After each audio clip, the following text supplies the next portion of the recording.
கௌரவ தவிசாளர் அவர்களே, இன்றைய பல அமைச்சுகள் சம்பந்தமான இன்றைய இந்த விவாதத்திலே முக்கியமாக கமத்தொழில், தென்னை பயிர்ச்செய்கை, கால்நடை சம்பந்தமாக சில விடயங்களை குறிப்பிடலாம் நினைக்கின்றேன். நான் சார்ந்திருக்கின்ற வன்னி மாவட்டம் விவசாயம், கால்நடையை பிரதானமான ஒரு தொழிலை கொண்ட நீண்ட பாரிய நிலப்பரப்பை கொண்ட ஒரு பிரதேசம். இந்த பிரதேசத்தில் இருக்கக்கூடிய மக்கள் மிகுந்த கடும் உழைப்பாளிகளாக இருந்திருக்கிறார்கள். கடந்த காலத்தில் இந்த விவசாயம், கால்நடை போன்ற உற்பத்தியினால் அவர்கள் மிகவும் வசதி படைத்த பொருள் வசதிகளோடு இருந்த இந்த விவசாயிகள் இந்த போர் சூழல் காரணமாக திரும்பவும் தங்களுடைய அந்த பிரதேசங்களுக்கு செல்லும்போது வெறுங்கையுடனும் இருப்பதற்கு இடமில்லாத ஒரு இக்கட்டான நிலையில்தான் இந்த விவசாயிகள் இருக்கிறார்கள். குறிப்பாக இந்த விவசாயிகள் நெல் உற்பத்தியில பாரிய அளவிலான பங்களிப்பை செய்தவர்கள். இந்த விவசாயிகளிடமிருந்து பல ஆயிரக்கணக்கான உழவு இயந்திரங்கள், நீர் இறைக்கிற இயந்திரங்கள், 2 சில்லு இயந்திரங்கள் உட்பட இந்த விவசாயத்தின் மூலம் மிகுந்த கடும் உழைப்பினால் தாங்கள் தேடிய அத்தனை பொருட்களையுமே இன்று முள்ளிவாய்க்காலில் கைவிட்டு வந்திருக்கிறார்கள். ஆகவே குறைஞ்சபட்சம் இந்த விவசாயிகளை ஊக்குவிப்பதற்காக முல்லைத்தீவு மாவட்ட அரச பணிமனை ஊடாக இந்த விவசாயிகளுக்கான இந்த உழவு இயந்திரங்களை அல்லது ஏனைய வாகனங்களை கையளிப்பதற்காக பல முயற்சிகள் எடுக்கப்பட்டும் கூட அதுக்கு மாறாக அந்த பகுதியினுடைய விவசாயிகளினுடைய இப்படியான உழவு இயந்திரங்கள் பாட்சாக்கப்பட்டு இங்கே கொண்டு வரப்பட்டதான் மிச்சம். ஆகவே தற்சமயம் பல நூற்றுக்கணக்கான விவசாயிகளிடம் மண்வெட்டி கூட இல்லாத ஒரு நிலையில்தான் தங்களுடைய தொழில்களை ஆரம்பிக்க வேண்டியிருக்கு. ஆகவே இந்த நேரத்தில் அரசாங்கம் கூடுதலான கவனத்தை எடுத்து இந்த வன்னி மாவட்டத்தினுடைய கமத்தொழில், கால்நடை சம்பந்தமாக கூடுதலான உதவிகளை செய்ய வேண்டும் என்றதை இந்த இடத்துல கேட்டுக்கொள்ள விரும்புகிறேன். குறிப்பாக முல்லைத்தீவு மாவட்டத்திலே முத்தியன்கட்டு குளத்துக்கு கீழே 6200 ஏக்கர்ல மரக்கறி செய்கையும் பழச்செய்கையும் செய்யப்பட்டு வந்திருந்தது. அங்கே 2 விதமான நீர்ப்பாசனம் இருந்தது. ஒன்று நீரேற்று, அதாவது இயந்திரம் மூலம் நீரை பாய்ச்சுவது, மற்றது பரவல் நீர்ப்பாய்ச்சனம் மூலம் இந்த 6200 ஏக்கரிலும் பெருந்தொகையான பழங்கள், மரக்கறிகள் செய்யப்பட்டது. அங்கே 41 நீர் இறைக்கிற இயந்திரங்கள் அங்கே பொருத்தப்பட்டிருந்தன. ஆனால் இன்றைக்கு அவ்வளவுமே அளிக்கப்பட்டு அல்லது ஏதோ ஒரு வகையிலே காணாமல் போயிருக்கின்றன. ஆகவே இந்த முத்தியன்கள் கட்டு குளத்துக்கு கீழே செய்யப்பட்டு வந்த இந்த விவசாயத்தை ஊக்குவிப்பதற்காக 31 நீர் இறைக்கிற இயந்திரங்கள் தேவைப்படுகிறது.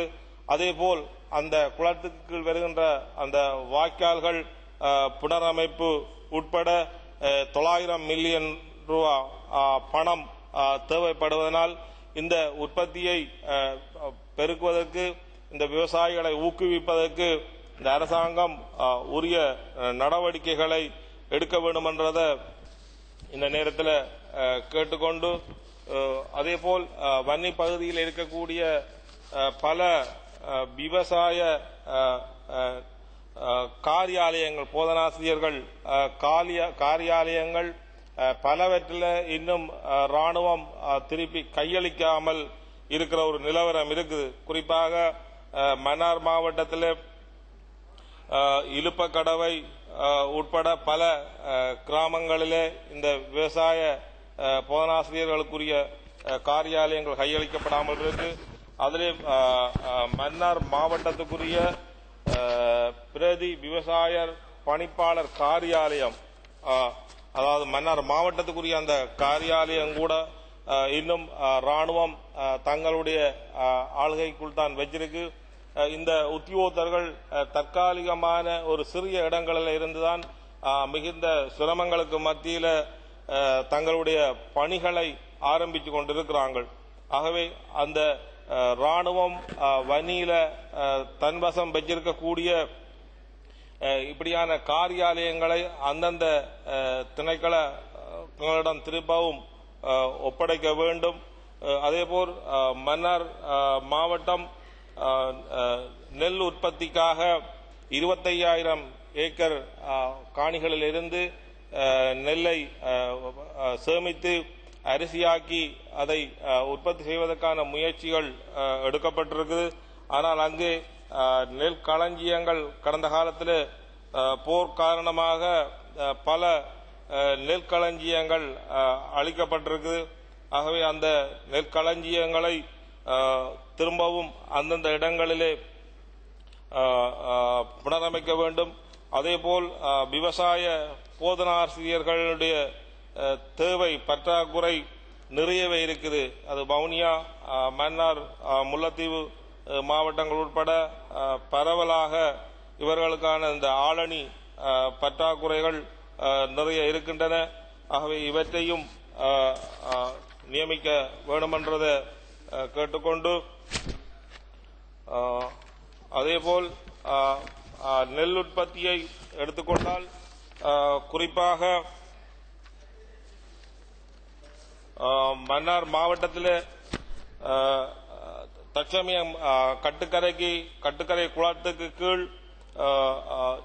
31,000 ஏக்கர் நெல் உற்பத்தி தான் செய்யப்படுகிறது. ஆனால் இதை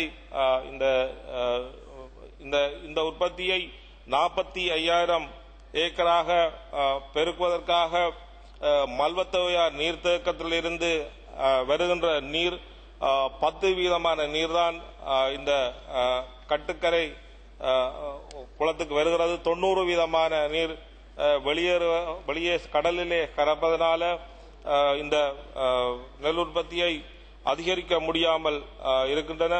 ஆகவே இந்த நிலவரம் தொடர்பாக 16/10/2011 தேதியில 5,000 பேர் விவசாயிகள், அதாவது கட்டுக்கரை அகத்திமுறிப்பை சேர்ந்த 5,000 விவசாயிகள் கையொப்பமிட்டு ஜனாதிபதி அவர்களுக்கும் கூட ஒரு திட்டத்தை கையளிச்சிருக்கிறார்கள்.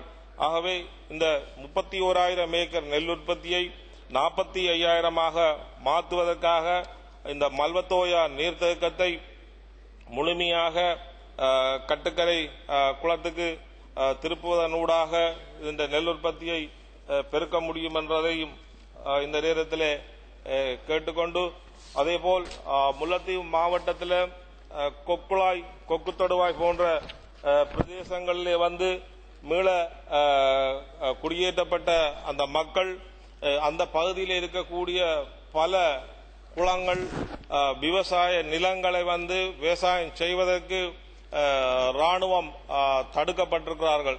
கிட்டத்தட்ட 15 தொடக்கம் 20க்கு மேற்பட்ட குளங்களுக்கு கீழே வருகிற வயல் காணிகள் விவசாயத்துக்காக அந்த விவசாயம் செய்வதற்கு ராணுவம் தடுக்கப்பட்டிருக்கிறதால மீள குடியேற்றம் செய்யப்பட்ட அந்த மக்கள் தங்களுடைய வாழ்வாதாரத்தை முன்னெடுக்க முடியாமல் மிகுந்த கஷ்டங்களுக்கு மத்தியிலே இருக்கிறார்கள்.